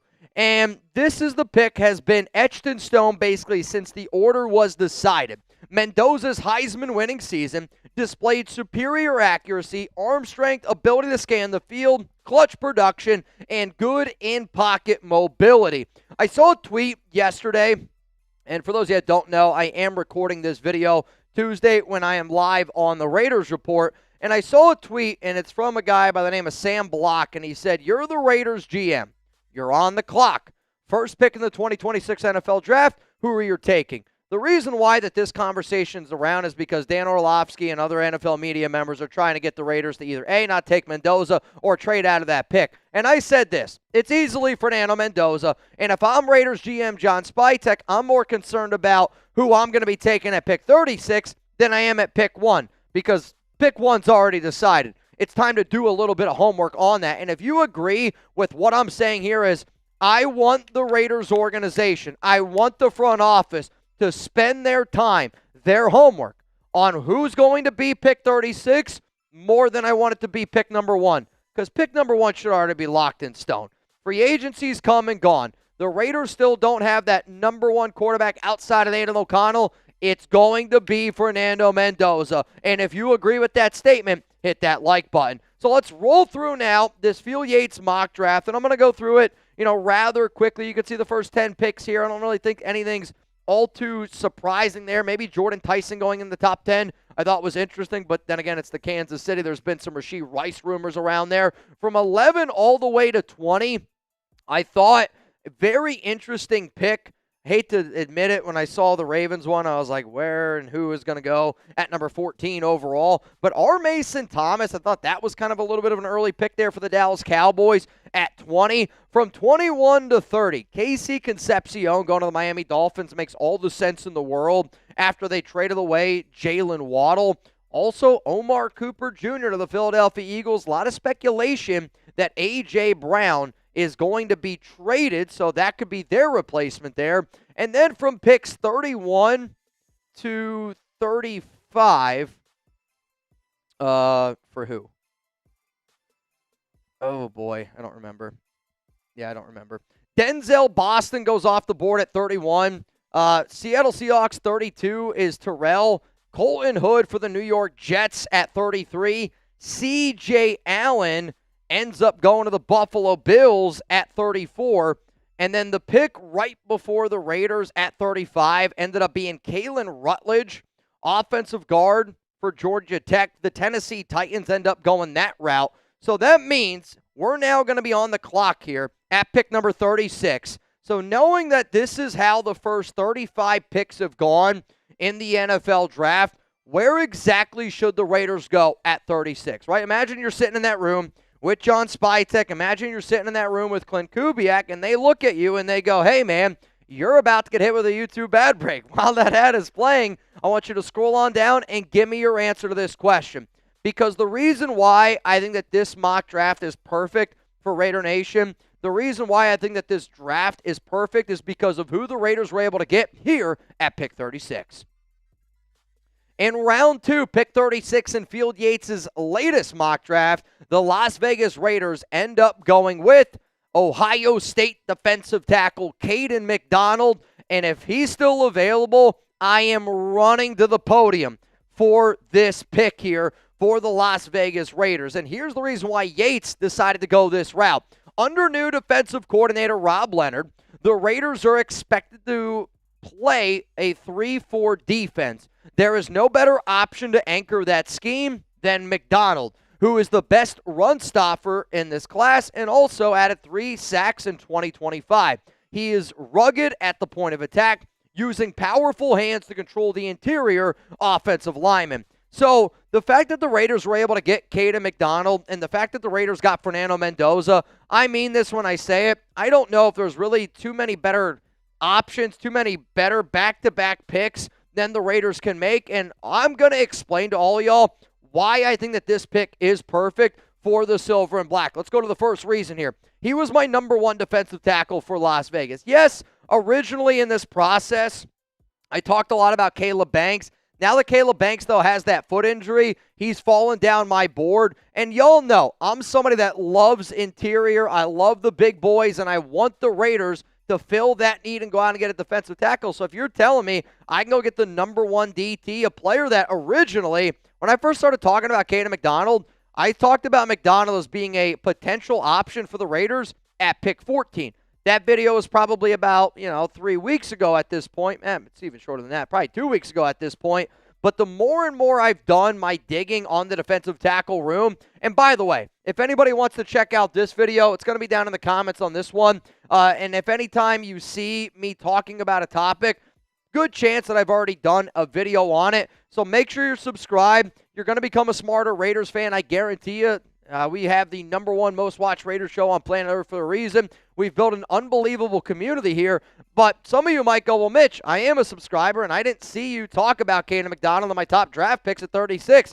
That's because he didn't qualify. The way that I did this video was you needed to be available to me in 5 out of 10 PFF mock drafts. Kayden McDonald was not available to me enough to be qualified for that video. So we're getting a player that I see as a round 1 talent that's also going to be a major investment in this defensive line, which is the next reason why I think that this pick is perfect, right? Like, if you're trying to rebuild, if you're trying to go in the right direction, you got to win in the trenches. And I think the Raiders clearly showed that they are winning with Tyler Linderbaum. And then also, if you're able to win in the trenches on the defensive side of the football, like, the Raiders are a team.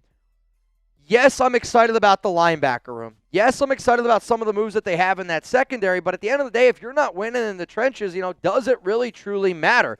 And Max Crosby is going to be playing from time to time at defensive end. He's also going to be lining up as that outside linebacker piece, no doubt about it. But by adding Kayden McDonald here, you add a lot more versatility to your team, right? Like, Adam Butler can play DT and he can play nose tackle. Tyree Wilson, he's going to be somebody that you can use as a defensive end. But for Kayden McDonald, you could put him right where you see Adam Butler. You could kick Adam Butler right where you see Max Crosby.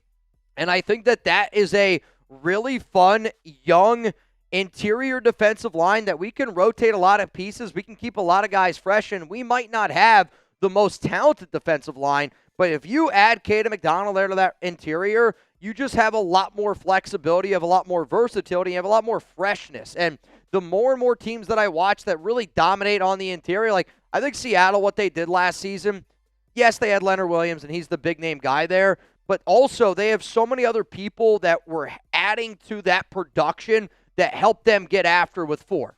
And if you're able to win without bringing a lot of pressure, I mean, defenses just go to that whole other level, and I think that that's the type of team that could really help this Rob Leonard defense get it going. So we got more reasons coming up here why I think that this is a perfect start for a mock draft for the Las Vegas Raiders. Before I get into that, though, if you're looking for some Raiders Report merch, go to chatsports.com/RRshop.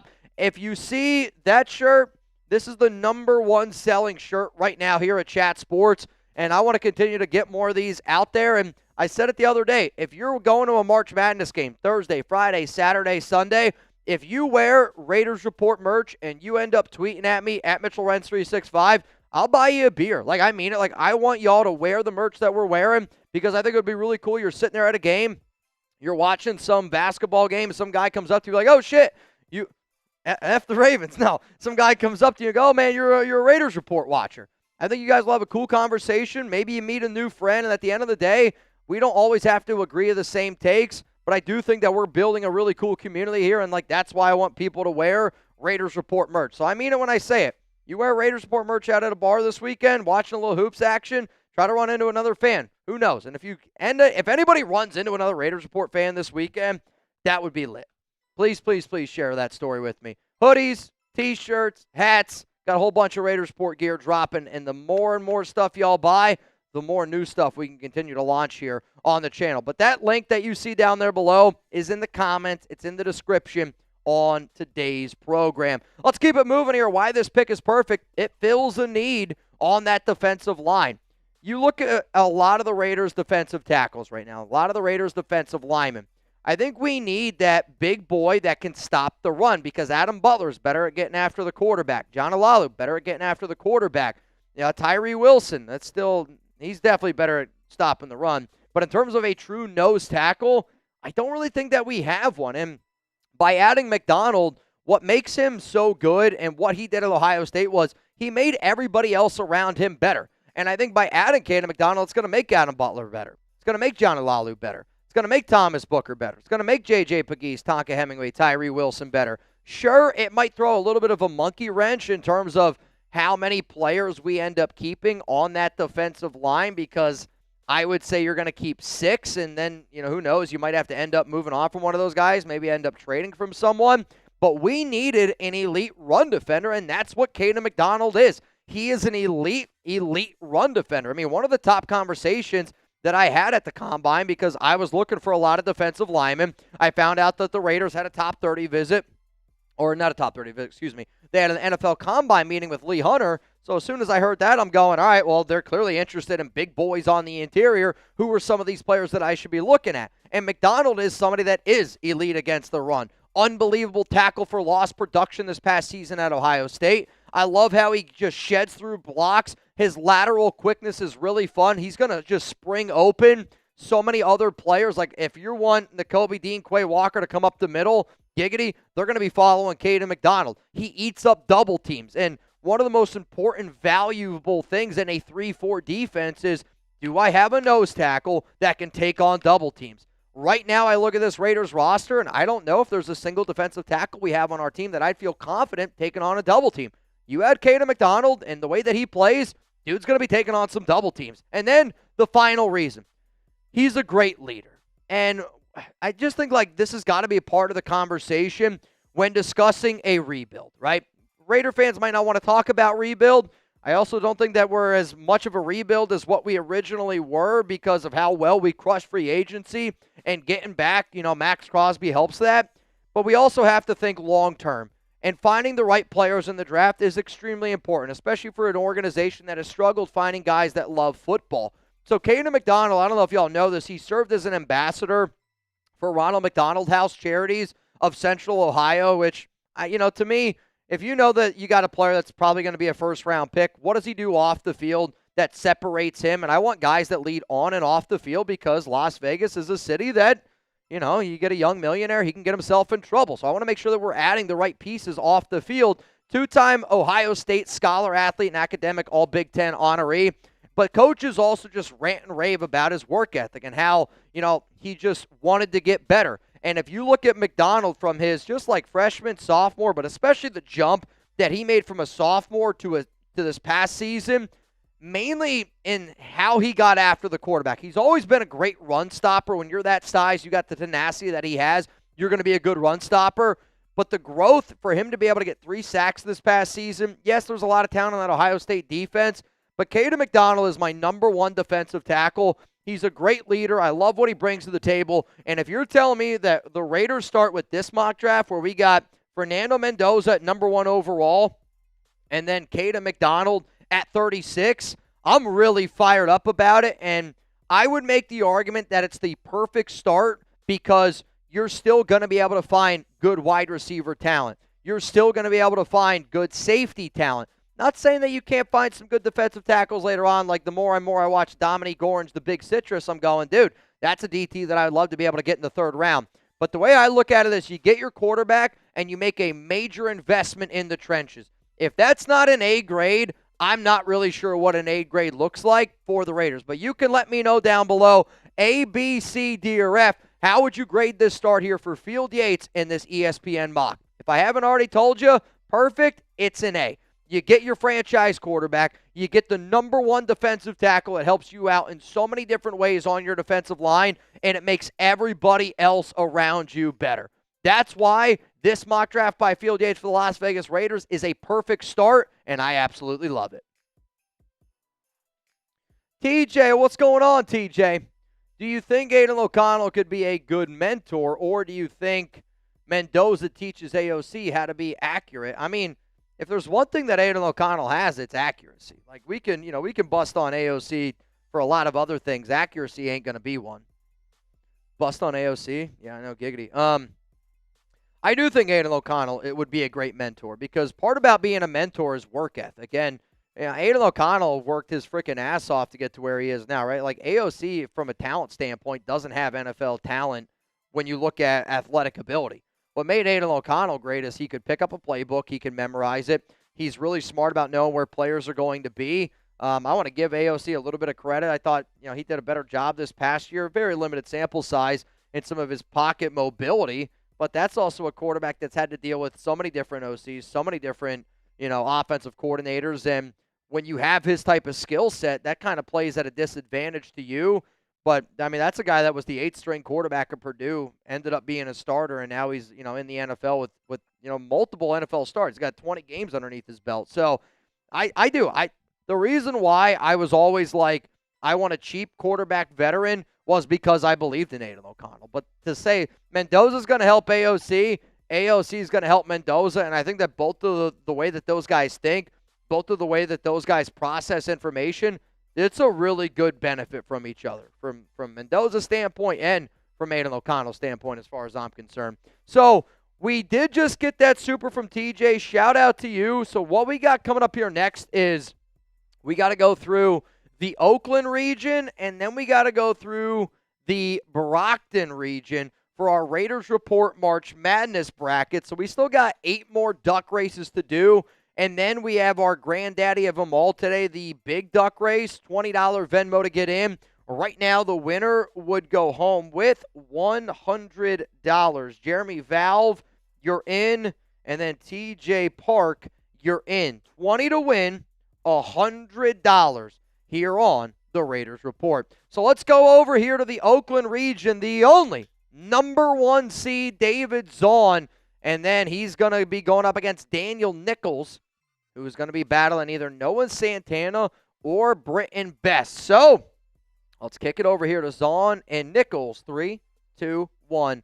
And already going. If anybody's looking, the Joe Flacco deal, it's a 1-year deal worth $6 million and $3 million more available in incentives. So that's the first time Joe Flacco is going to have a cap hit of more than $5 million, I believe, since 2019. Zahn, is he going to hold on? He's not. Daniel Nichols for the win. And all the 1 seeds have fallen. Man, oh man, oh man. I don't really feel as bad, though, for Zahn because Zahn won this 2 years ago. So another 1 seed has fallen. All the 1 seeds are now officially done. Before we go to another one, we got Super Chat coming in from Mount Raider Moore's Navman. Let's not forget Dan O was a perennial backup from draft till forever. I love his way to break down tape. Needs to stay there. No way he likes Ty over 15. And Nav, here's the thing, dude. I agree with everything you say. I actually like when Orlovsky breaks tape down. I like it a lot. But then again, there's no way, from somebody that likes tape, and I know Dan likes tape. What does Ty Simpson do that's better than Fernando Mendoza? That's not I guess athletic ability.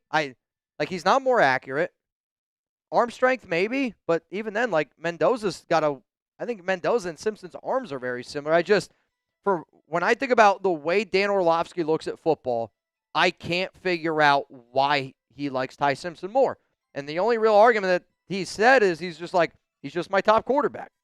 Well, tell me why he's your top quarterback, because I haven't heard a legitimate argument there yet. So Daniel Nichols advances. Now, the winner of Noah Santana and Britton Best will go up against Mr. Nichols. Sorry, Zahn. I don't know if you're watching here. Zahn is having a sip? Probably. Oh, boy. And we are off. I mean, this is without a doubt how I pictured Noah Santana just walking around his home. He's just crawling on all fours. He's prancing about. We'll see if this is Britton's best. It's a very close race. Uh-oh. Suave. I think Suave went a little too early. This is really close. I think he's going to hold him off. I think he is. Suavemente with the win. And he's going to the Sweet 16. Sweet 16. Wow. Friendly reminder, as soon as we get done with all of our round of 32 matches, we're going to do one more call here to get in our duck race. It is a $20 Venmo shot to go home with, as it stands right now, $110. Richard Engel, you, sir, are in. We got, hang on, that's Brockton. Oh, you're good, you're good. Did you just say a quarterback without pro talent would be a good mentor? I mean, Aiden O'Connell does have pro talent. He's playing in the National Football League. And I mean, I think the way that you should look at Aiden O'Connell is a lot like a Brian Hoyer. Brian Hoyer played 15 years in the NFL because he was a really good backup. Like, you don't have to be talented to be a good mentor backup, right? That makes sense, right? Save a Warrior against Mo Chavez. 3, 2, 1. Here we go. Oh, boy. Save a Warrior got off to a hot start. I hate to break it to you, Mo. I don't think anybody here is rooting for you. Sorry, Mo. Sorry, Mo. Sorry, Mo. Darth, I'm cool with AOC or Mendoza starting. See, to me, I'm not cool with AOC starting. It's you start Mendoza. No disrespect to Aiden. I don't need to see anything from Aiden. Uh-oh, Save a Warrior. They're going to have enough here to hang on. It's going to be really close, and it's an absolute blowout. Save a Warrior telling them, Father Time sent you. What a win, man. What a win, what a win, what a win. And if anybody out there wants to donate to Save a Warrior, you go to saveawarrior.org/donate. Just make sure you tell them Father Time sent you. All right, so that means we got one more race here. Can you just show me what the other one was? Thank you, thank you, thank you. Shout out to Gunny. So this next one now is going to be Daniel Fry up against Peter Latrella. So Daniel Fry, Peter Latrella will go up against Save a Warrior in the Sweet 16. And we're going back to the beaches here. 3, 2, 1. Here we go. This is hot start. Hot start here. I think that's a tortoise, though. I mean, Joe Flacco going to the Bengals, 1 year, $6 million, can be up to $9 million. If they really do truly want to go bridge, you have to go Kirk Cousins here for the Raiders. Daniel Fry with the win. Big time dub for Daniel. Save a Warrior. Save a Warrior, going to be going up against Daniel Fry in the Sweet 16. Got a super chat coming in here from Ricky, and then we will get into the Brockton region, the final region for our round of 32. Did you hear about Dan and Ty having the same agent? Yep. Yes, I did. We talked about it a little bit earlier on the program, Ricky, which, again, like, if anybody hasn't heard Pat McAfee going off on Dan Orlovsky today, you know, I used to watch Pat a lot more. I'll be honest, I haven't watched him in a little bit of time. Dan looks really bad on Pat's show today. I mean, he looks totally clueless. He gives no good arguments, and he looks like somebody who's just pushing a narrative that he himself doesn't actually truly believe. Let's go to the Brockton region now. We got the 16 seed Danny Hassler up against Jake McClellan. And then we got Philip Bogart against Matt Fluhey. That's also a elite Raiders Report matchup. What am I looking at here, dude? That's chocolate? I mean, I'll tell you this right now. If I unwrapped a Hershey's bar and that's what came out, I would be concerned. Though, chocolate overseas in Europe, much better. Who? Come on, McClellan. Jake McClellan, let's go. All right, Jake, if you're here, I'm going to root for you. Though, Jake, you're in rough shape up there, but you're going to get a dub. Jake McClellan with the win. Let's go.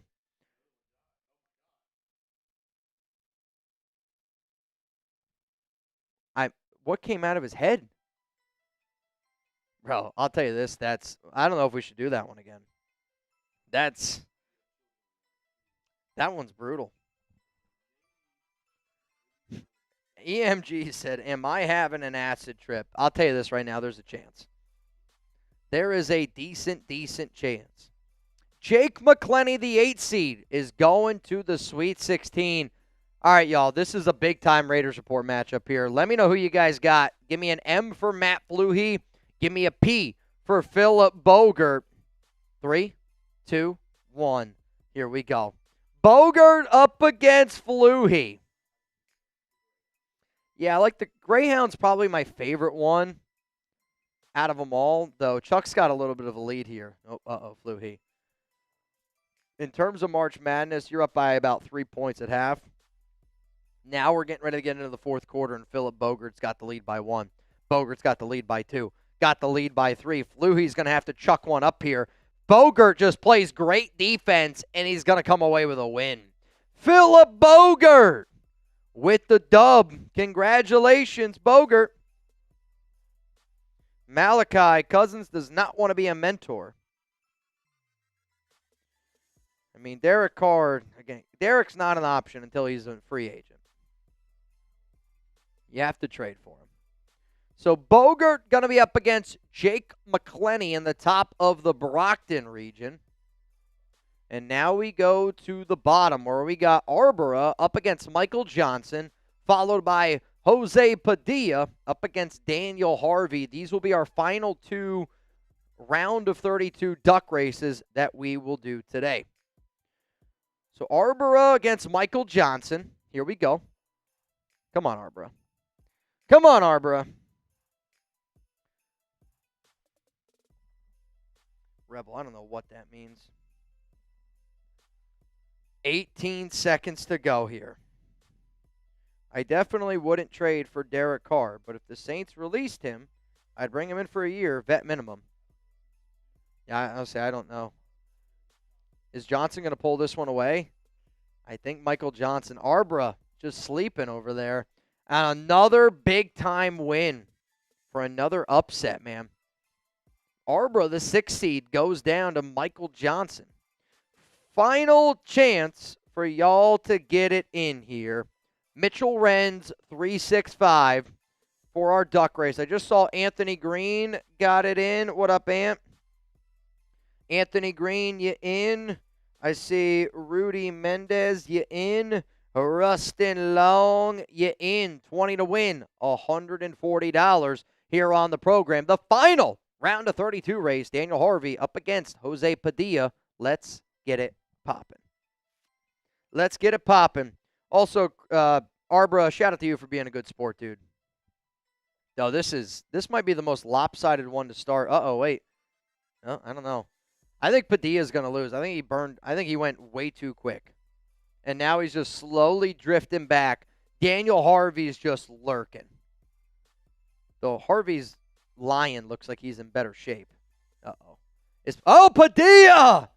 All right, I'll tell you this right now. Padilla's a dark horse. That was one of the most elite races I've seen in a long time. Dungome says Joe Flacco got re-signed. Yes, that's true. He's going back to the Cincinnati Bengals. 1 year, $6 million, can be worth up to $9 million. So Michael Johnson advances. Jose Padilla advances as well. And then Jake McClellan will be going up against Philip Bogert. And then it's Save a Warrior up against Daniel Frey. Daniel Nichols going to be going up against Noah Santana in the Sweet 16. And then I think we're good. Yep. All right, we are all caught up now. So what we got to do for the next time when we're here on Friday, we just got to have, I think, where they can see the Sweet 16 matchups. Yeah, Brett's got to fix some stuff up on his end. Yep.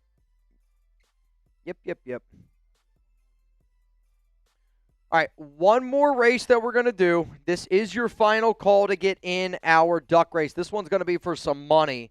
So last time I checked, it was $140, and now it's going to be, I'm going to tell you all this right now, it's a lot more than $140 now.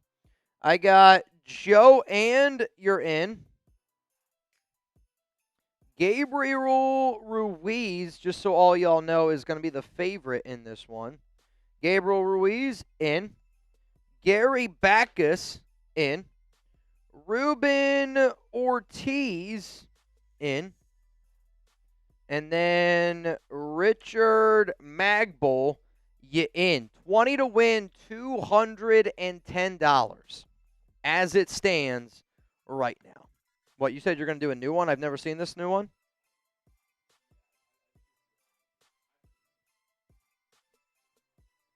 Okay, hit me. It's kind of trippy. Richard Magbull. Yep, I'll refresh one more time. I'm looking. Yep, nobody else is in. Also, this just happened. The Weldinator! Bang! Raiders! I hope everyone is having a good Tuesday. One more month until we can sing Fernando. Bro, 1 month, 30 days. 30 days from now, Fernando Mendoza will be the Las Vegas Raiders quarterback. Weldinator, I've been checking out your breakdowns for the Warriors on your social media. Just keep going, man. I think anything like practice makes perfect. Keep doing your thing. If you're going to do a Warriors show today, though, you got to talk about the Moody injury, because that one was one of the most brutal injuries I have ever seen. I mean, it was truly, truly unbelievable. Truly unbelievable. Also unbelievable, the Weldinator showing up, popping in today. If you're a Warriors fan, you can look up Weldinator on Instagram. I also follow him.